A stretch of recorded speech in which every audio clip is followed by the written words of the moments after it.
Hello, and welcome to North Country Matters. My name is Donna Seymour. I'm a member of the St. Lawrence County League of Women Voters, one of the civic partners for our show. Today, we're shooting the next in our series we're calling Conversations from the CoronaVerse. My guest today is John Tenbusch with the St. Lawrence County Planning Office. He's also the chair of the St. Lawrence County Complete Count Committee for the 2020 census. John, welcome to North Country Matters. Thank you. Thank you for having me.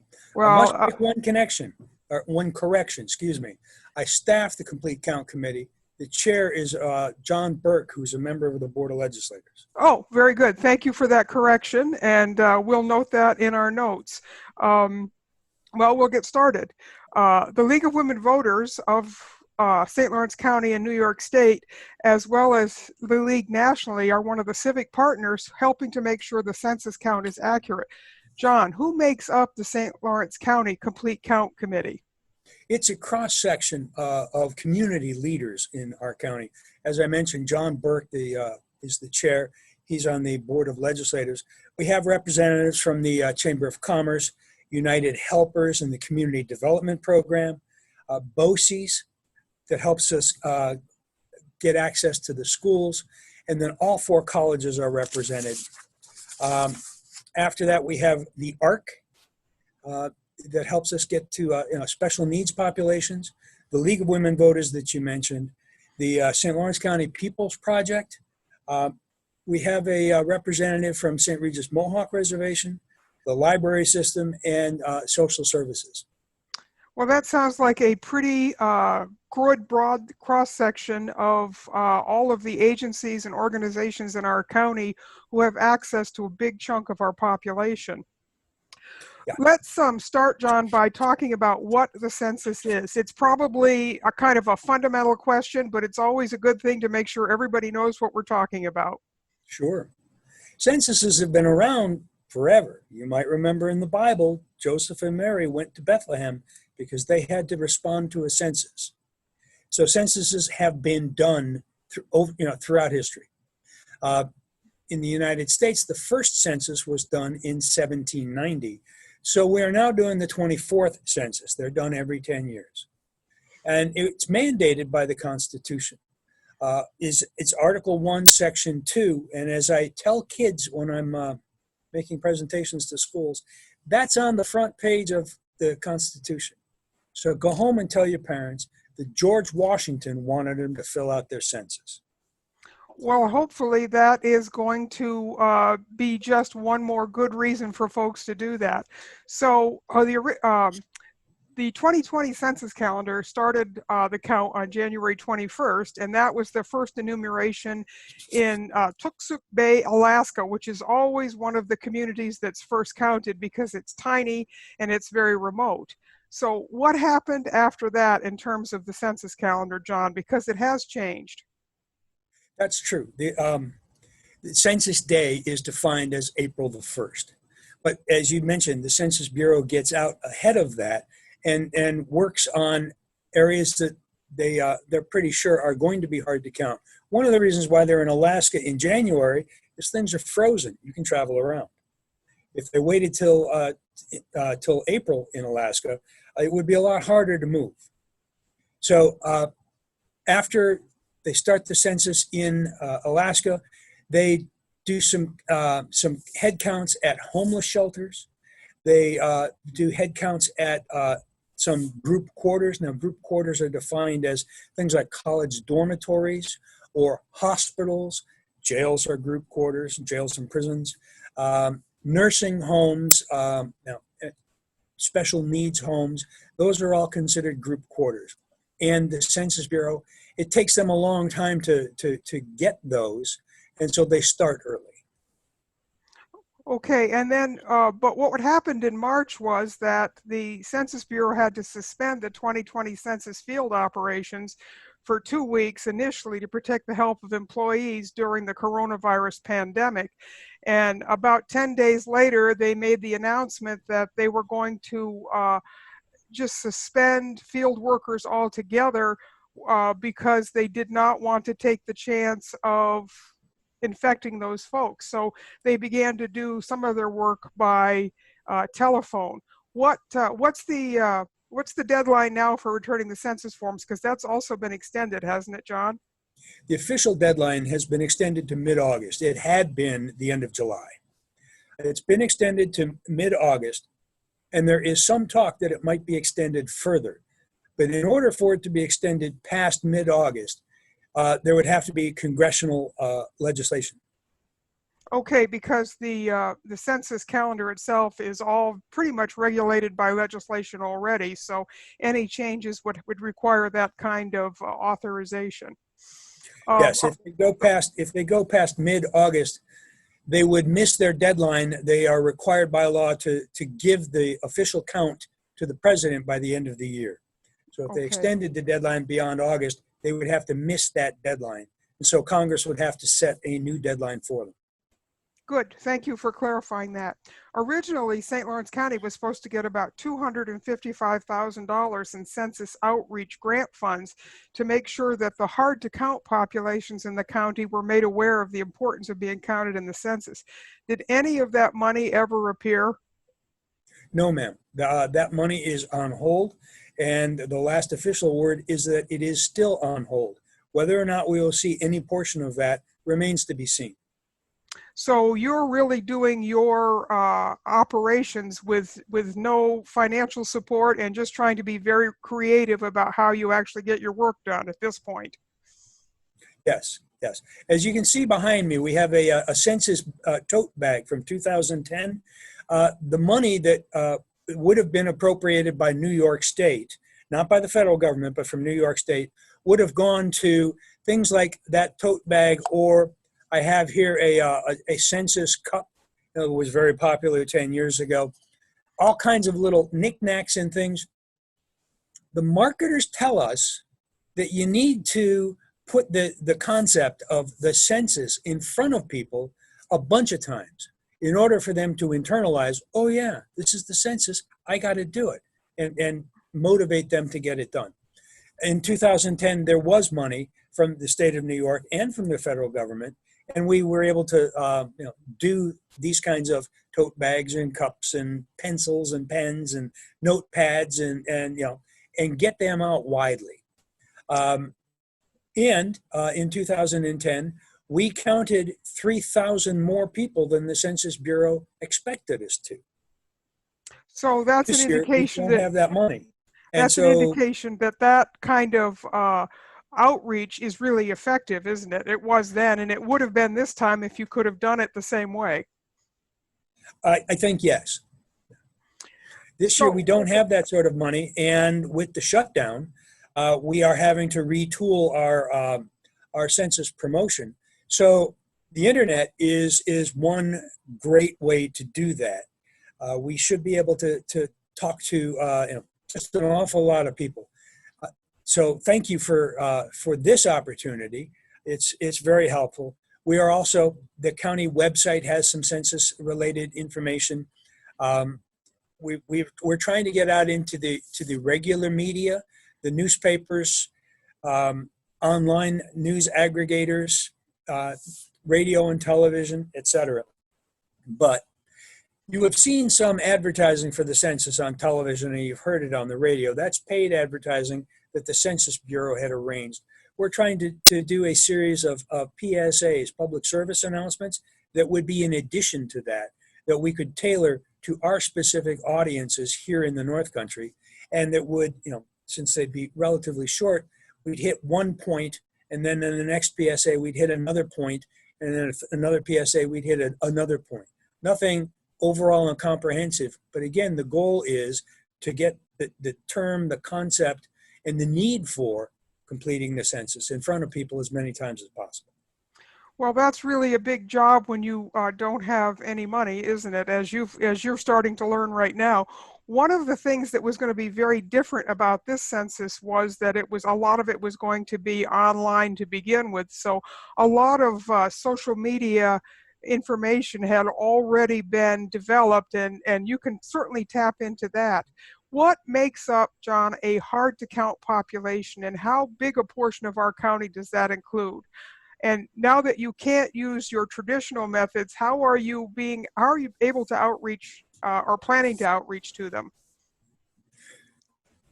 Excuse me. Excellent questions. Hard to count populations are just what the term sounds like. These are populations that are typically not reached by whatever marketing and outreach the Census Bureau is planning to do. And in different communities, they will be different. In St. Lawrence County, we've analyzed our communities, and we decided that we had 4 hard to count populations. First was senior citizens. Especially in 2020, with the emphasis on the internet, we figured that the senior citizens are less likely to have access to the internet than the general public.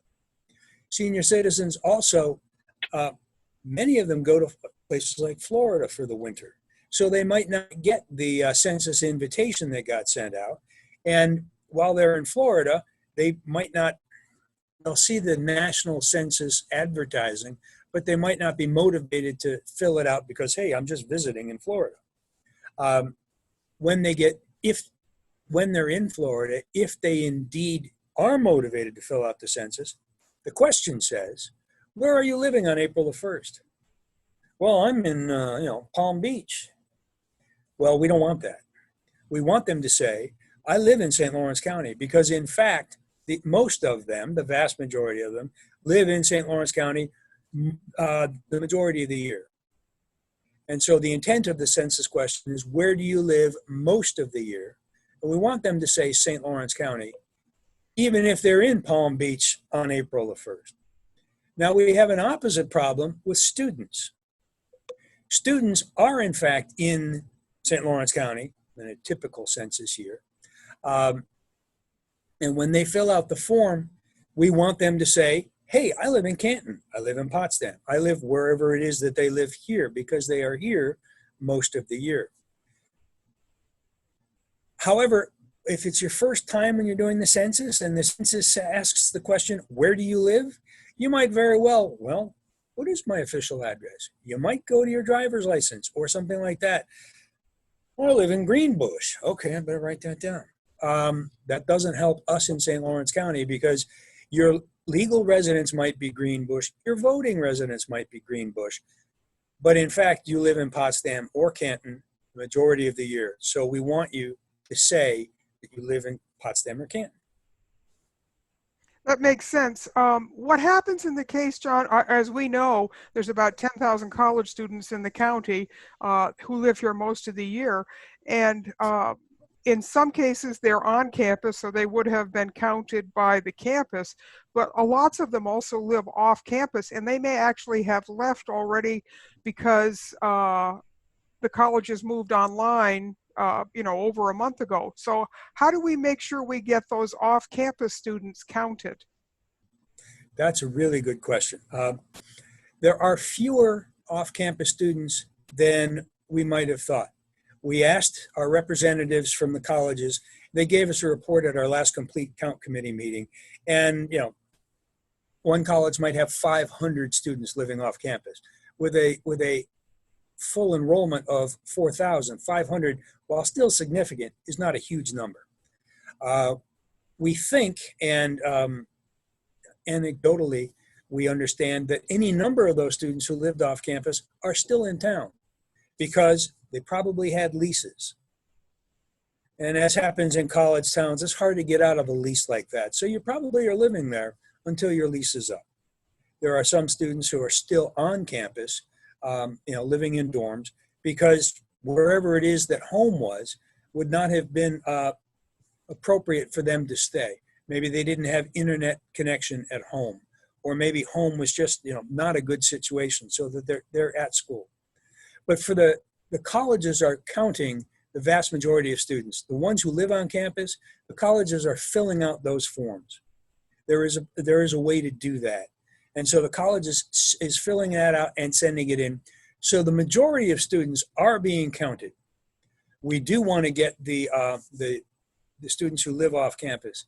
And that's why, in addition to the internet and such, which students are all over, we do want to get the traditional media of radio and TV and newspapers, North Country Now, those kinds of publications, things that students are able to access. we have a whole pile of census posters. And when things open up a little bit, we're going to put them all over everywhere. And so, students going to a laundromat, for example, will see those sort of posters and be reminded of the census. Okay, thanks, John. You had mentioned there were 4 hard-to-count groups that you had identified. Senior citizens were one, students were another. The other 2? The other 2 include low-income people, and they're hard to count primarily because their addresses tend to be somewhat fluid. The census takes the intervening period between the decennial censuses and uses that time to update its master address list so that they know their purpose, their goal is to count everybody where they live. So it's hard to keep track of people over a period of 10 years. It's much easier to keep track of addresses. Your home at 123 Main Street probably isn't moving in the next 10 years. So once they get it in their database, it's probably going to be there. So they spend the 10 years, a good bit of the 10 years, updating their master address list. So they have that. But low-income people oftentimes rent, and oftentimes any address where they might have been listed at 3 years, 5 years ago, they're not there now. And so it can be easy for them to not get that census invitation form. And they probably have less access to the internet than the rest of us. So it's a little bit harder for them to fill out. So for low-income people, we want to remind them that you can fill out the census on your cell phone. There's a phone number that you can call. If you have internet access on your cell phone, you can do it that way. But there's also a phone number that you can call. And you can fill it out over the phone. A census taker will answer it, so you're not just responding to a robo census taker. You talk to an actual person. Takes about 10 minutes. I wanted to try that this year so that I could explain how it works. So that's how I did my census on the phone. And whether you have a cell phone or a landline or whatever kind of phone you have, you can call and have the census done over the phone. The 4th group is going to be our hardest group. It's the Amish. Now, we're not going to be able to reach the Amish with the internet or with phones or with radio or television. We can reach them with print media. And then we can reach them 10 years ago. What we did was meet with any number of bishops. The Amish tend to be organized in church communities. And so each church community, there are 4 or 5 church communities, each with its own bishop. So that if we can get to the bishop and talk to him, then he can talk to his church communities and remind them of the important. And of course, if it's coming from your bishop, you're probably inclined to pay attention. Well, that's a good point. Yes. And the Amish have no prohibitions against filling out the census. They just need to be reminded, correct? Yes. Although they're going to have to do paper forms. And unfortunately, there are no paper forms out right now. If they got an invitation, and they probably did, because again, the census counts people where they live, and the addresses for the Amish would be in the census records. If they got the invitation, and of course they're not going to respond because it asks for the internet or phone response, the census will send a form, a paper form, to them. So if they have the form, they can fill it out. Great, except for 2 problems. A lot of the Amish, they go to school themselves. They don't go to our regular elementary schools. So written English is not necessarily their first language. So the census form is more difficult for them than it might be for you and me. The other problem with the regular form is they ask you to list everybody who lives in your family, but the form only has room for, I think, 8 responses. There are plenty of Amish families that have considerably more than 8 people in the family who's living in that house. So we need to explain to them, when you get to the end of the form, don't stop. take a blank piece of paper and write down the names and ages and sex of whoever else lives there and what their relationship is to you. So, if it takes 2 pieces of extra paper or 10 pieces of extra paper, we want them to do that. And that's all part of the outreach that we need to do to make sure that we get a complete count. That's a very good point. And in fact, it brings up another point that this year there's a special effort by the census to make sure people who are filling out the form include their youngest children. Why is that so? Why is that count so critical? And why is it often a missing piece just in regular families? I do not understand this. I don't have kids under 5, but if I did, I would absolutely put them on the census. But the census, they do this every 10 years, so they have a lot of institutional knowledge. And they have determined that if anybody gets missed on a form, it's going to be the youngest children. And again, I do not know why, but that's evidently a thing. And so recognizing that, they wanted to put a special effort into making sure that people are aware, count everybody, even the kids, even the young kids. It's interesting because the young kids, once they get into the school system, are going to be there for 13 years, which is going to take them through 2 census cycles. And we know that lots of institutions and organizations depend on census information in order to plan. Certainly schools do. So making sure they know where all the young children are is critical for school planning, isn't it? Yes, absolutely. And that's, we were talking about the purposes of the census before. The basic purposes that were set down in the Constitution are for political representation and for levying taxes, to make sure the taxes were levied fairly. In addition to that, the census is used for all kinds of other purposes. The apportionment that the Constitution talks about is for Congress at the national level. We use census data to do redistricting at the state level and even at the county level. And of course, apportionment for taxes is important as well. In my job with the planning office, I write grants. I can't write grants without census data, without knowing how many people are in a community, maybe compared to how many people are in another community. What is the poverty level? Maybe what's the racial composition? How many female-headed households are there? Because that's an indicator of poverty. All this kind of data that I need to write grants comes from the Census Bureau, comes from the decennial census and then other census surveys like the American Community Survey. But it all comes from the effort that's constitutionally mandated. It all originated there. This data is used by businesses to make locational decisions. If I put my factory here or my store here, how many people live within a 10-mile radius? How many people live within a 50-mile radius?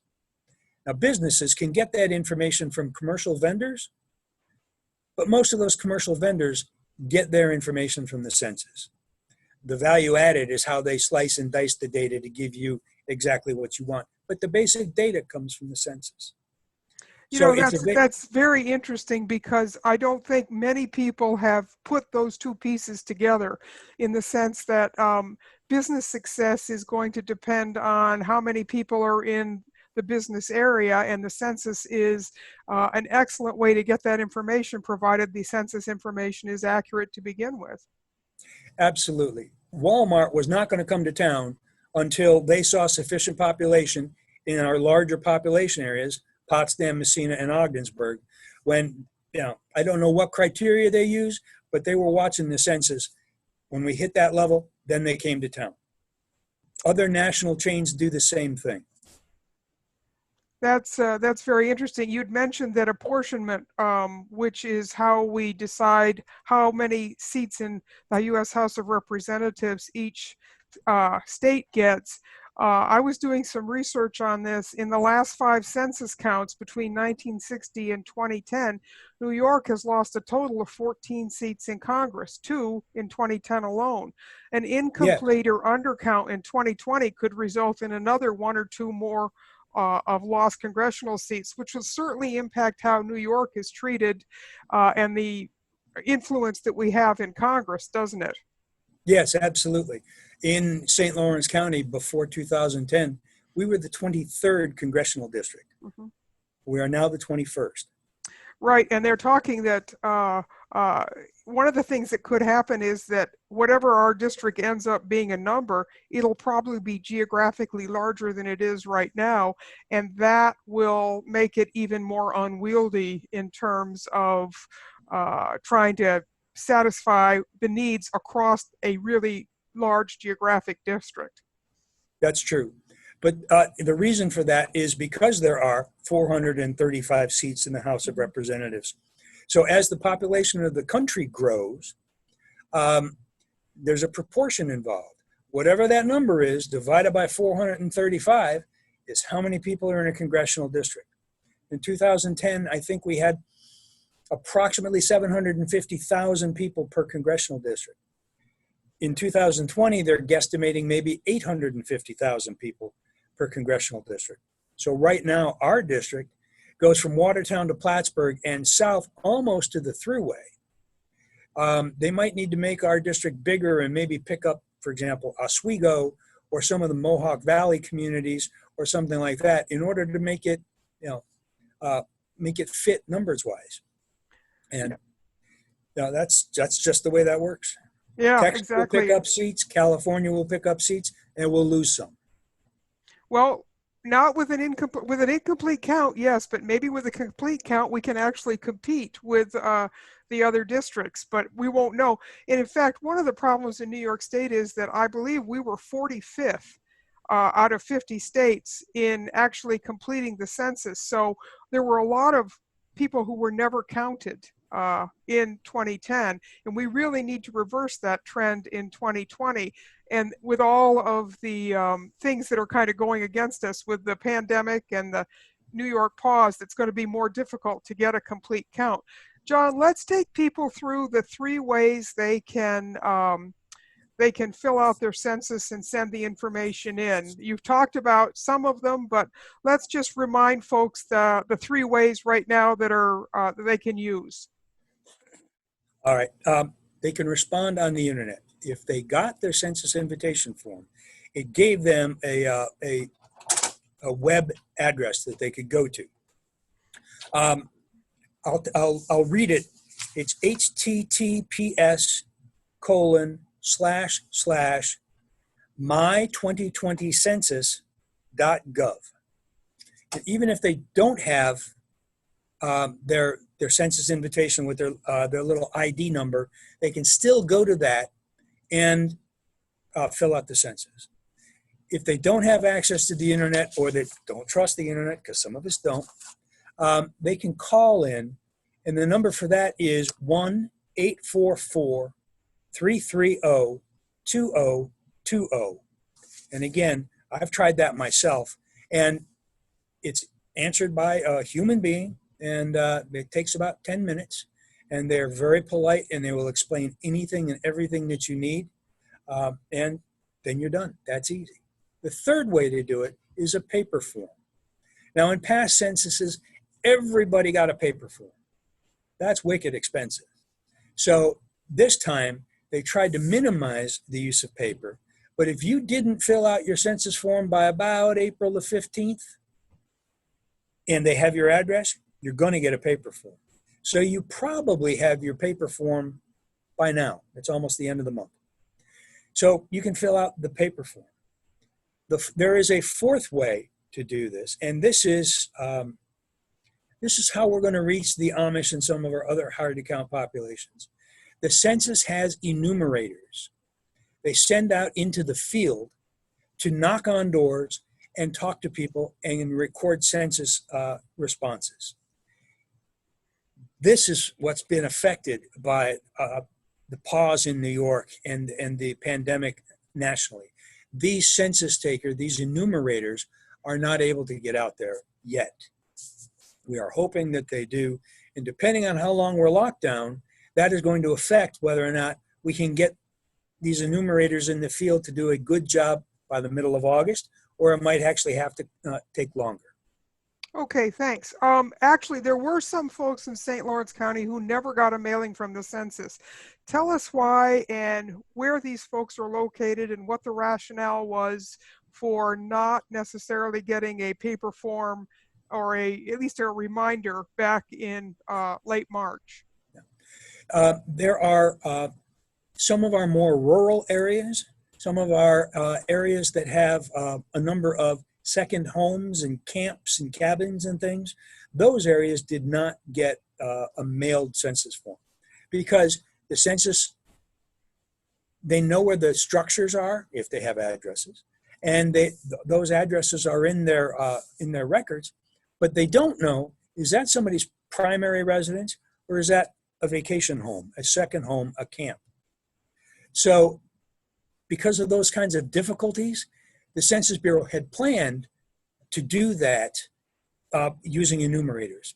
And that's the southeastern portion of the county, Piercefield and the southern part of Colton, Clifton and Fine, Clare, Russell, areas like that. And then the northwestern part of the county, Macomb and Hammond and Rossi, those areas were the ones that the census did not even plan to send something out to because they figured that it would be more effective for them to use enumerators. Okay, thank you, John. But those folks can ahead, still get on the internet Mhm. and can still call in the phone number. And that's why this kind of outreach is so important. Okay, great. Thank you. You know, one thing that a lot of people always are concerned about is government intrusion in their lives, and they may be reluctant to fill out their census forms because they're afraid that somehow their census data won't remain private. Can you talk a little bit about what the restrictions the Census Bureau was under when it comes to keeping data private? Everybody who has access to census data, and even others like me, I'm never going to see your census form. We have to sign a piece of paper that says we are liable to a $250,000 fine if we violate the rules of confidentiality. So any census taker, anybody who's at the other end of the phone, when you call in and have your census data, we've all signed that kind of form. So that's a pretty stiff penalty. So trust me, I'm not going to be putting your census data out. That's for one. For another, the Census Bureau, they maintain those files for 72 years confidential. If you get sued, or if there's some kind of a lawsuit, that data cannot be gotten through legal process, discovery, or whatever it is. Under certain very limited circumstances, the Census Bureau has released data about people. Unfortunately, during World War II, the Census Bureau did give information about some of the Japanese people who were living in the United States. But that was a world war. I don't see them doing that again unless this pandemic gets a whole lot worse. Pray that it doesn't. But no, I don't see that happening again. After 72 years, the Census Bureau will release that data, and people use that for genealogical purposes. So I can find out what my great-grandfather was doing in 1910 or 1920. By now, the cutoff is 1940. All right, so I can find out what my ancestors, what their occupations were, how many people lived in the family, how many males and females, and what their ages were. Interestingly, in 1910, my great-grandfather's family listed an infant. In 1920, that infant wasn't listed anymore. So evidently, we had a child die young in the family during that decade. I'd never heard of that. Yeah, it's very interesting when you look at a lot of that early data, genealogically speaking. You can catch an awful lot of clues about family life just from the changes, as you mentioned, from one 10-year period to the next. Yeah. And let's face it, the truth is, if you shop on Amazon, they probably know more about you than you're ever going to release on a census form because we're all being data mined every day. So your census material is pretty minimal by comparison to what they know about our shopping habits and our political views often, aren't they? Oh yeah, the Census Bureau is very stripped down. They ask basic questions. What is your name? Where do you live? How old are you? What is your sex? What is your race? Who lives with you? And for each person who lives with you, they want to know, again, the name, the sex, the age, the race, and the relationship. So somebody, my wife, is somebody just a roommate, is this person my child or my cousin or whatever. They also want to know, do you live in the house? Do you own the house? Or do you rent the house? They want to know that. And once they get done with that, they're done. So no social security number, no bank number, no credit card number, no anything else like that.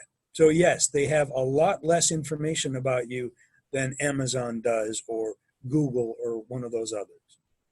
So we've talked already, John, about apportionment and redistricting, which happens at state and locally with the census data, but census is also used for some other things. A huge part of census data actually determines how much money comes back to states and localities from federal funds. So let's talk a little bit about what it means to St. Lawrence County and New York State to have an accurate count when it comes to getting money back. Well, you're right about a huge amount of money comes based on census data.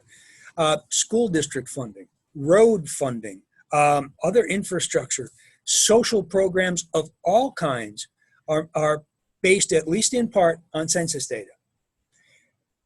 In 2010, the state of New York determined that every person who got missed by the census cost his or her community $2,000 per year in foregone federal and state funding for a variety of programs. And I mentioned earlier that we found 3,000 people that the Census Bureau had predicted wouldn't be there. So that's $6 million per year. Over 10 years, that's over $60 million that we were able to access that we wouldn't have been able to access had we not found those people. $60 million in a county like St. Lawrence County with the little tiny towns and such that we have, that's a ton of money. Yeah, it sure is. And in 2016, New York received more than 73 billion. That was billion from federal spending programs. Again, driven by data derived from the 2010 census. You've already mentioned how important the census data is to your job as a planner for St. Lawrence County. And it's also very important when it comes to emergency response. We need to know where people are, how many people there are when it comes to large-scale emergencies, like the one we're in right now with the coronavirus. So that's another great reason to make sure that you're counted so that when the bottom drops out, somebody can be there to help. Yes, and natural emergencies as well. There have been several larger floods, especially along the Racket River in recent years. And when those flooding events are going on, we get requests, how many people live there? In that we expect this area is going to be impacted. How many people live there? So that they can plan evacuation, they can plan how many people they might need to put up in a shelter, that kind of thing. So yeah, census data is used in lots of ways that we might not think of. In 2010, New York State's final self-response rate was about 64.6%, which I mentioned before put us about 45th on the natural scale of responses. John, where are we right now with the response rate? In New York State, it's 47%. St. Lawrence County is not doing quite as well as the state. We're at 43, almost 44% response as of yesterday. I'm pleased to say that all of our major population centers in St. Lawrence County, Ogdensburg and Messina and Potsdam and Canton and Gouverneur are all at response rates that are higher than the state rate. In fact, all of them, but Louisville is our highest response rate so far at 56%. Canton, Messina, and Potsdam are all over 50%. And Ogdensburg and Gouverneur are in the high 47s, but they're higher than New York State. Our community with our lowest participation is Piercefield with 7%. But remember, Piercefield did not get the census invitation. Right. They were going to be contacted by enumerators in person, and nobody's knocked on their door yet. And that's also the hardest community to reach with newspapers and radio and things like that, because the population is so scattered. I was having a discussion with my sister who lives in New Mexico last week. Their census rank is 50 out of 50, so they're even lower on the scale than New York State. But she was telling me that the only New Mexico county with a very high rate of return is Los Alamos County. And the reason for that is the National Laboratory located there, which is a federally funded research and development center. Everybody in that county understands that a high census return sends more dollars to their county. And in fact, it's meant over 11,000 jobs and $141 million in their local economy since 2001. So that's a great example of what happens when you actually focus on getting a high census return. And it comes back to you in many, many ways that are very beneficial for your economy and for your jobs, doesn't it? Yes, ma'am. Absolutely. And again, it goes back to, I write grants and I write them for different communities, and I need to know what are the dynamics, what are the demographics, who lives there, what kind of population there is, what kind of poverty there is, how old the houses are. St. Lawrence County, my office, has written over 50 grants for housing rehabilitation or for home ownership assistance. And these are for low-income households.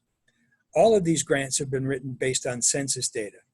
And we've brought in over $25 million to help the people who live in these houses and these houses. These are houses that tend to be at the low end of the market. And it's hard to invest in those houses. And it's hard to invest in those houses when the people are low income and they just don't have the money. Based on census data, we've been able to bring in that kind of money to help that important part of our social fabric.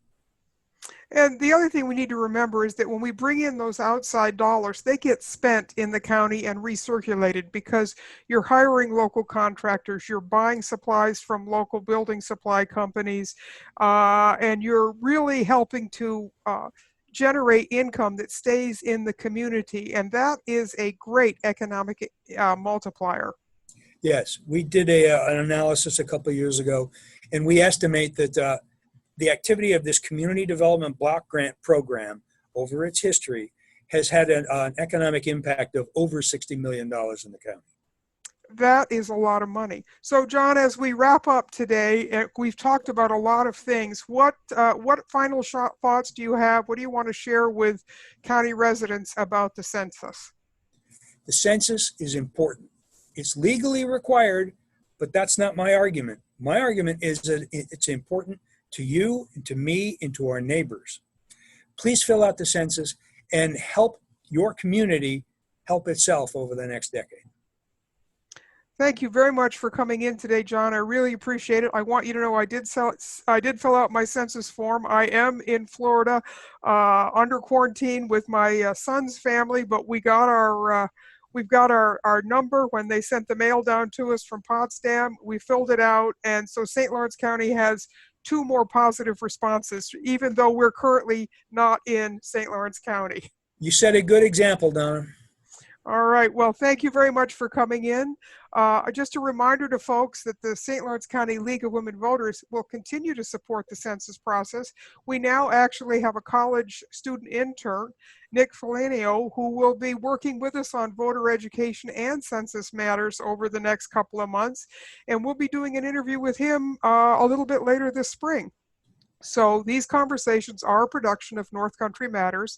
The show is a civic collaboration between the St. Lawrence County League of Women Voters and the Potsdam Public Library. Please stay safe by following all of the public health recommendations. And until next time, remember, our North Country matters. Thank you.